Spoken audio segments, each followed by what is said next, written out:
Okay, if you're traveling this summer, listen up. Dr. Kohli has some tips to ensure you are staying healthy while you're on the road. Take a look. Well, Dr. Kohli, it's summer, and that means that we are traveling, we are getting outside, we are doing all of the things that we have been waiting to do, especially with our crazy rainy beginning of the summer. But that means that we're traveling, which is great. I want to talk to you about staying healthy while we do so. Are there ways that we can stay healthy, and are there some preventative ways before we even leave? Yeah, Danny, I'm so glad you asked me, because with all the fun travel and everything, we want our health to really be in tip-top shape for that travel. So I would say the first most important thing is hydration during travel. Okay. So that is one thing that all the studies have shown us. When we travel, we fall way behind on our water intake, and then we're on a flight, which dehydrates us. We're going to different places, and so it's really important to make sure you're drinking that 2 liters of water a day for most people, and making sure that your urine is sort of colorless or very light yellow when you're traveling.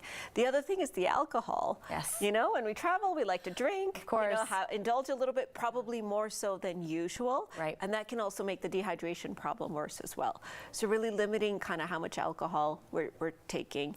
And then food. Our meal times are kind of all messed up, and so we really have to make sure that we're staying on top of planning our meal times, getting good nutritious meals in, and packing in a way that sets us up not just for good food, good nutrition, good hydration, but also for sun protection, also for getting enough sleep. And then for me particularly, I have a couple of tricks on the plane. So I never pick an aisle seat on the plane. Oh, okay. Because the studies tell us that your exposure to germs is higher if you're sitting in the aisle seat. And that's mainly because when people come out of the bathroom and they're walking down the aisles, they tend to touch the backs of your seats a little bit, right? Oh my gosh. And that's kind of right where close to where your face is. So you generally want to get a window seat. It also helps you get a little bit more rest. But the caveat is you got to get up every 2 hours and walk.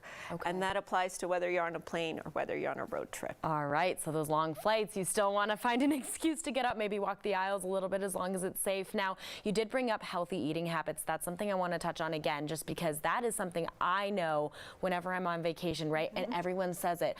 I'm on vacation. Calories don't count when you're on vacation. Obviously, that's not the case. What are ways that you think we can really stay on our nutrition and just be cognizant about that when we're out of town? You know what I do is I just end up eating more than usual because it's around social events. You want to try new foods. Right. Things taste good when you're on vacation, but you have to be mindful, because this is where you can really fall off the wagon, and it can really be damaging to you if you're not used to eating those types of foods or that much food. So first I would say is actually plan your meals. This is something we don't tend to do when we travel. We're just like, oh, I'm at the airport, I'll just grab something when I'm at the airport. But really try to pack something, take it from home, and pack the types of foods that would travel well. So you don't want to pack anything that would spoil, obviously, because it might be in the car, it might be in the plane, it might not be refrigerated. But if you bring your meals from home, when you're traveling and such, A, it helps you have kind of more regular access, so you can sort of plan your meal times, and then B, it really does help you have more nutritious options, because at the airport you don't always get exactly the best options. The second piece of this, and I know this can be a little hard when we're on vacation, is to actually count our calories.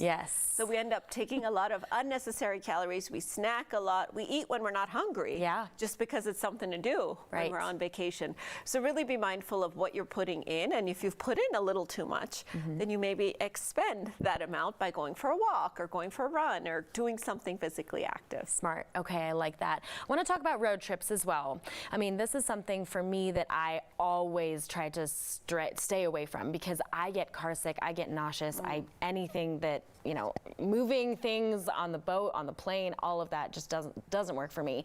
Are there ways to combat nausea before a flight, before a car ride? What do you think? Yeah, so the first thing I would say is that the day that you're traveling, make sure that you've moved your bowels, because that really helps to sort of settle your stomach and get your GI tract kind of ready.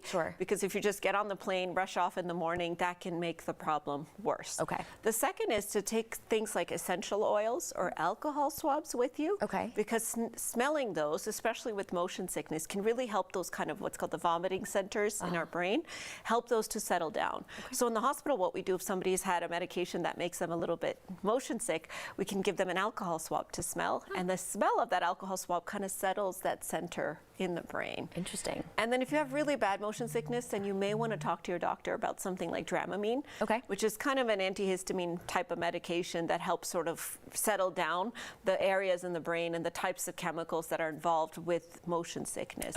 And then finally, staying hydrated, Danny. Yes. I'm gonna say this over and over again. Keep but reiterating. Water really, really helps to settle our brain, settle our motion sickness centers, and really keep us kind of in tip-top shape so we can have fun and not be worried about feeling unwell. Perfect. Dr. Kohli, thank you so much getting us ready to travel this summer and make sure that we're doing it safely. We appreciate you. All right, make sure to email us your questions for Dr. Kohli. Just send your message to MyCOCO at 9news.com and put Kohli in the subject line.